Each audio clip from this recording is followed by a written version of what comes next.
up, guys? Welcome back to the channel. Here we are with another reaction. In this, we have top 10 innuendos that broke the whole cast. Before we dive into this video, if you guys happen to enjoy, please don't forget to smash that subscribe button, give the video a thumbs up, and let's get right to it. Once in, I love it. Nice, is it? Welcome to Watch Mojo UK, and today we're looking at the funniest and most distracting accidental innuendos on British TV. Before we begin, we publish new content every day, so be sure to subscribe to our channel and ring the bell to get notified about our latest videos. Why did you choose a beaver? I dressed up once as a beaver. Number 10. Delicious Steak, Saturday Kitchen. Cooking shows are rife with opportunities for innuendo. Look no further than Nigella Lawson's storied career making risque comments about trifles and soufflés. But it wasn't James Martin's intention to say something lewd after watching an old clip of Rick Stein giving a roast pork recipe. Delicious looking dick from...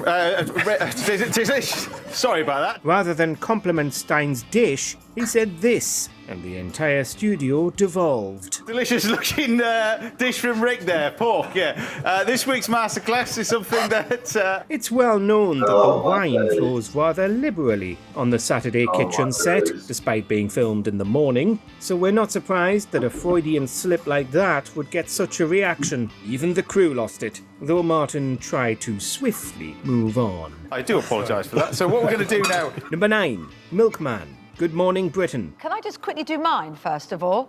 There's yes, a reason why. Sorry. It's not about you for a moment, it's about her. Not a lot of people still have a milkman these days, which is a shame, because as we all know, they can offer you far more than just bottles of milk. At least that's according to Kate Garraway, during this pandemic-era broadcast of Good Morning Britain, where they were trying to spread some positivity while we were still locked down. She gave props to her devoted milkman, Mick. Mick, my milkman, who has just been amazing. He's absolutely just kept me going because he'll leave little notes saying, do you need anything extra other than the milk? Come you on. know, like sort of... No, I don't! You know what we were gonna... You knew we were gonna laugh. You knew that. You knew what... Think about how that's in your head before you say it. Of course, everybody knows the implications the milkman carries, especially when he offers to bring plenty of little extras to your front door. It's amazing that Kate didn't see this coming. I mean, like bread, butter, or orange juice that he also supplies. He needs a little smiley face. I bet he does. And you still answering the door in your dressing gown and those fluffy slippers. Number 8. Gardening. Loose women. He's mowing my lawn there, you see. I like November. But The thing is, look at that! I've got a hedge that is really wild, so I'm Mr. Hedgeman. In this item, they were debating whether it's better to have a proper front garden or pave over it, with some groups advocating for a return to natural gardens. But because this was the Loose Women panel, things immediately took a lewd turn when Colleen Nolan was asked about her own gardening regimen. So what state's your front gardening, Colleen?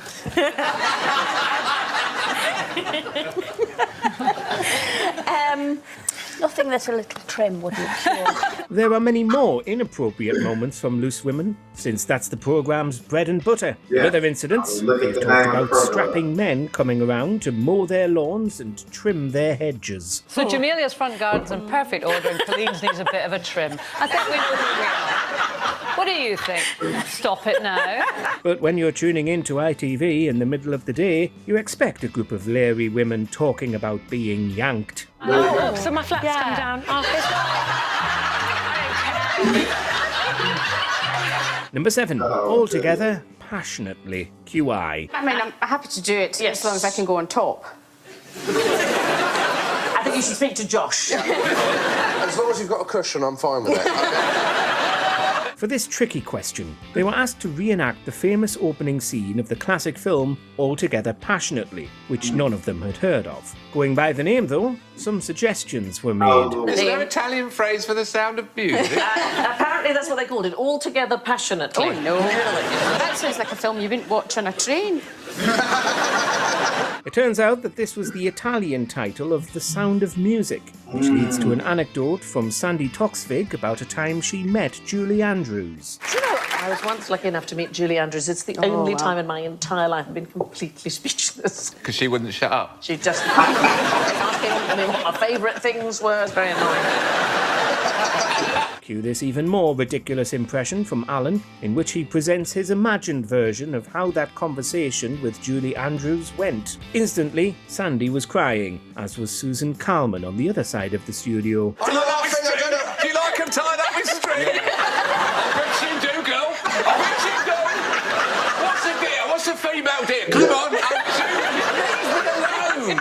Number 6, Eggy Pipe, Taskmaster. It cracked in the tube, actually. Okay, I've seen this one. Oh, I freaking love Taskmaster. Such a good show.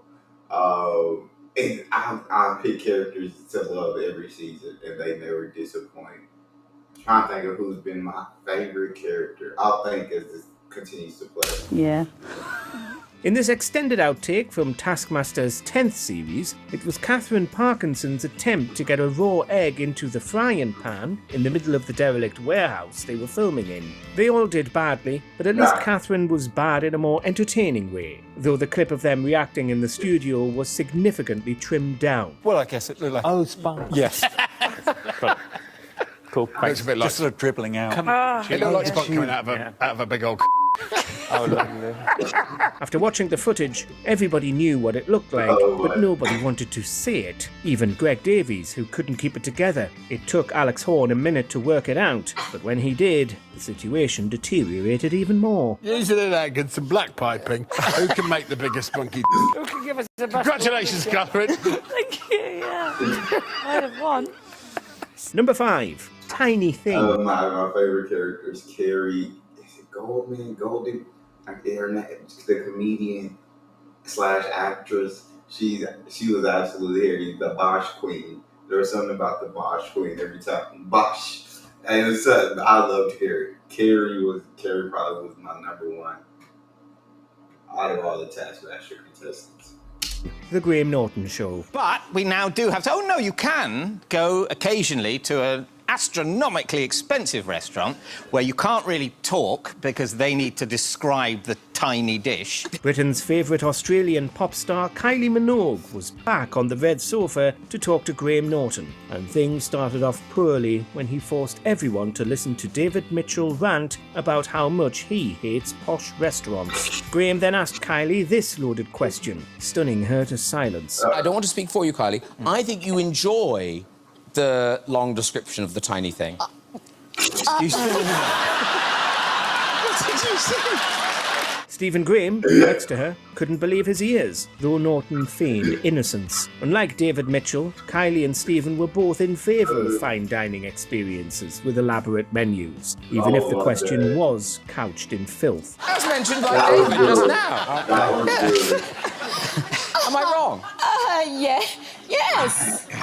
You do like... Yes. Well, yeah, I like the description. At least it was all more appropriate than the time he showed pictures of her waxwork, though. Number 4, sausage in the hole, this morning. First of all, I'm not making toad in a hole. This is sausage in a hole. I have seen this. This one, I don't know how this is the number one. I'm intrigued to see the top 3 because this one, it was him, but it was another moment. It was if my grandma had wheels, she'd be a bike. Something like that was the number one. Funny. Okay. But I guess that's not an innuendo. That's just a joke. Anyways, back to the video. Hole.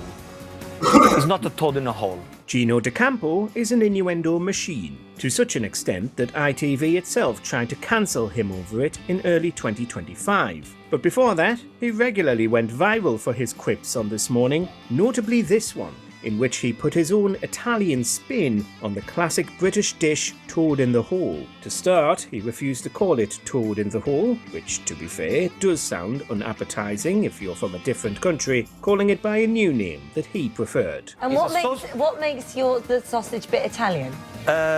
Is thicker, is tastier, and it's got fennel. except that this new name sounded far more inappropriate. For once, it seemed like Gino wasn't bringing innuendo into things on purpose, and that this was a genuine miscommunication. It still broke Holly Willoughby, though, obviously. Does Toad offend you? No, but sausage in the hole sounds fantastic. You go home and the wife says, what do you... I want the sausage in the hole. That rock and roll. Let's do that. Number 3. Never seen a beaver. BBC Breakfast. Building flood defences can be complex and expensive. We've talked about it in the past on the programme. It was a wholesome morning on the BBC Breakfast sofa when John Kay, Naga Munchetti and Mike Bushell were chatting before the new headlines came in as John introduced a report about flood defences. As soon as he said the word beavers, you could tell that Naga was struggling to keep it together. Beavers. They're controversial with farmers who say that they damage fields. And then, after the report, John revealed that he'd never actually seen a beaver. Naga was surprised that it was so rare to see one, and John swiftly tried to move on, with them both trying hard to keep it together while they read the news about climate change. Do you remember that moment? What moment? When you saw your first one? I've never seen one. That's why Roger was so excited. They're rare. Yes. Let's move on. It's 20 to 10. Let's stay with the environment. Maybe one day you will see The a fact that they moved on so professionally is crazy, bro. Because there's no way I'm not cracking. beaver, John. No Number way. 2.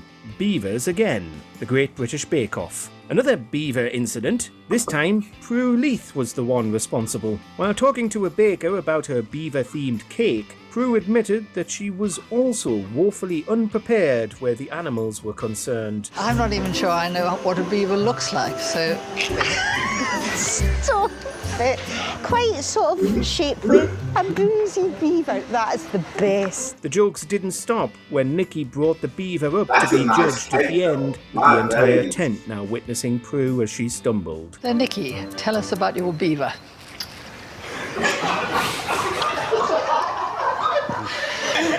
It was a miracle they managed to get through tasting the beaver at all, and apparently, after all that, it was too dry. A soggy bottom might be bad, but isn't a dry beaver far worse? You decide. Her beaver looked amazing, but it was bone dry.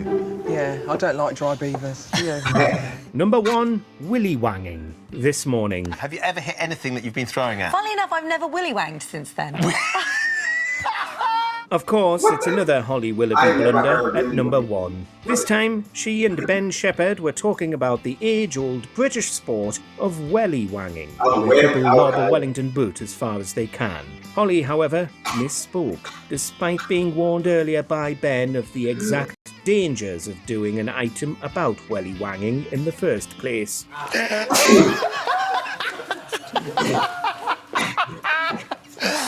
I, however, haven't stopped.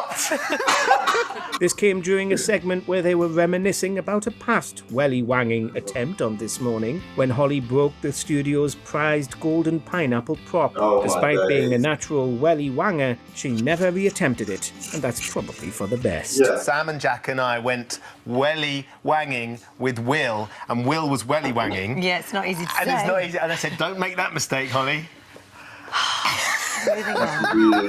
Let us know in the comments what your favourite telly innuendos are. Oh, so my flat's come down.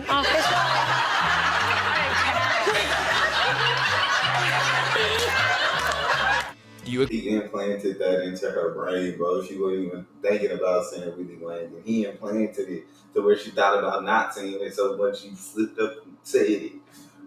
That's funny though. These are some good moments definitely from TV. I feel like that would be hilarious for me as well. That's all we have. If you guys enjoyed, please don't forget to subscribe. Give it a thumbs up. Check out the next. See you later.